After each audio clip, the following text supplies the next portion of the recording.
Buenas tardes, quiero agradecerles las preguntas que me hicieron, es un insumo muy importante.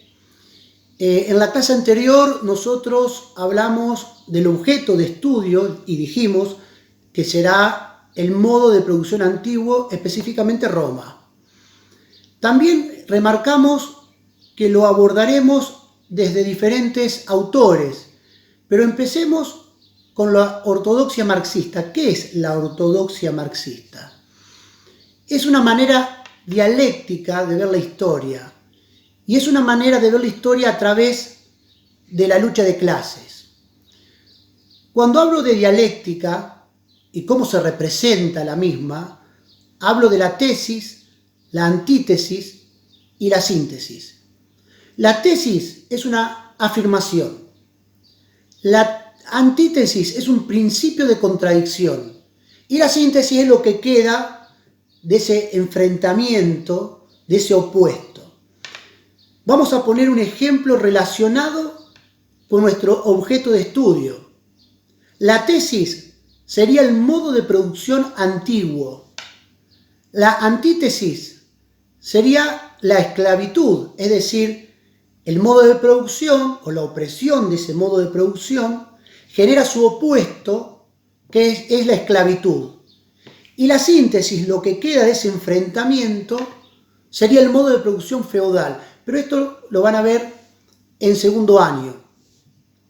Siguiendo con esta línea de pensamiento, cuando nosotros hablamos de riqueza y de acumulación de riquezas, tenemos que hacer referencia a la guerra, ya que a través de la guerra se conseguía tierras, pero también un objeto muy apreciado para la producción, el esclavo.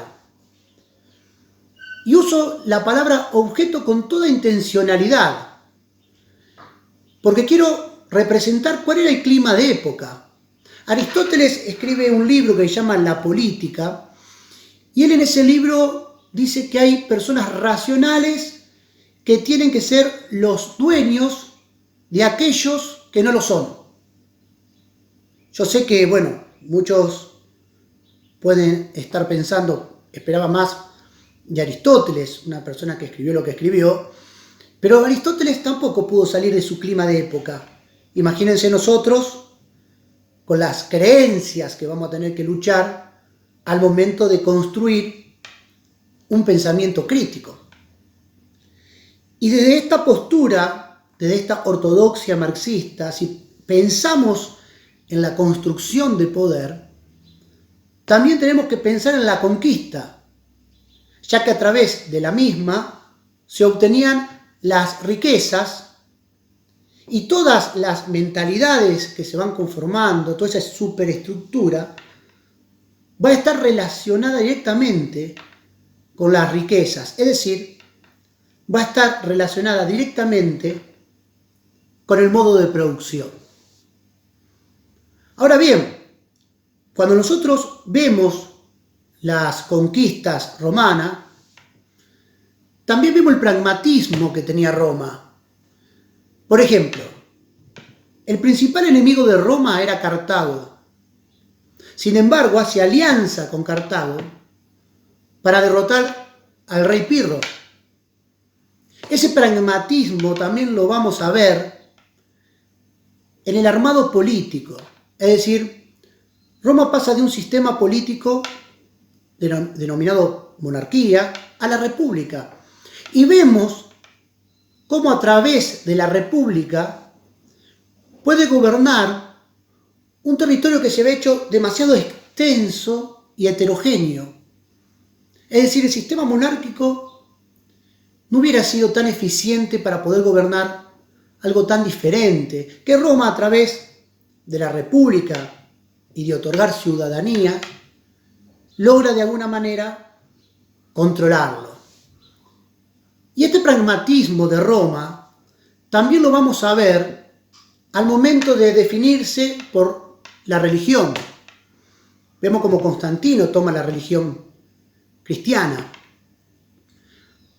Ahora bien, una de las preguntas que me hicieron fue que si la religión o el cristianismo había sido causante directo de la caída de Roma. Y en este punto hay que aclarar esto. Cuando nosotros hablamos de ciencias sociales, siempre hacemos referencia a que se estudia desde la multicausalidad, es decir, no hay una sola causa. Pero si nosotros vamos a Kovalyov, que es el autor que vamos a analizar en la primera unidad, es un autor que es ruso, hace materialismo ortodoxo y estudia Roma. El autor nos dice que para la época no había conciencia de clase. Se habían producido dos revoluciones, la del año 1 a.C. y 2 a.C., habían fracasado. La gente estaba desesperada, pero esa desesperanza se recostó en la religión, porque el autor dice no había conciencia de clase. Ahora, ¿qué es la conciencia de clases? Es una categoría marxista. El autor toma categorías marxistas y las utiliza. Es una categoría marxista, por lo tanto hay que pensar cuál era el modo de producción, cómo era la dinámica entre opresores y oprimidos, y cuáles eran las clases sociales que se fueron conformando. Y desde ahí podemos llegar a una definición. Podríamos decir que, bueno, la conciencia de clase es tener conciencia de las relaciones antagónicas que se van conformando y cómo estas relaciones antagónicas determinan a las personas. Es decir, la conciencia de clases sería tener conciencia de cómo se genera esa explotación. Lo que dice Kovalyov, que para la época esa conciencia no estaba.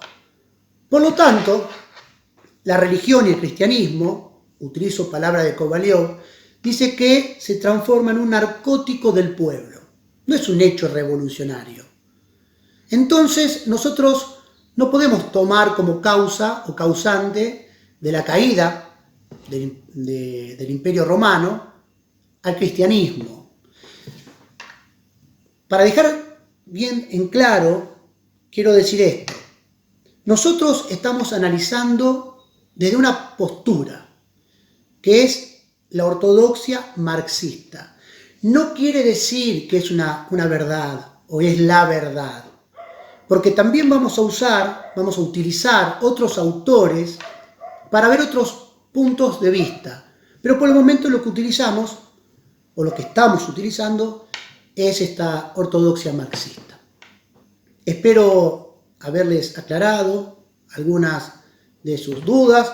No se preocupen porque recién empieza la materia y hay que avanzar con la bibliografía y ustedes se van a ir dando cuenta que van a ir respondiendo todo lo que plantearon.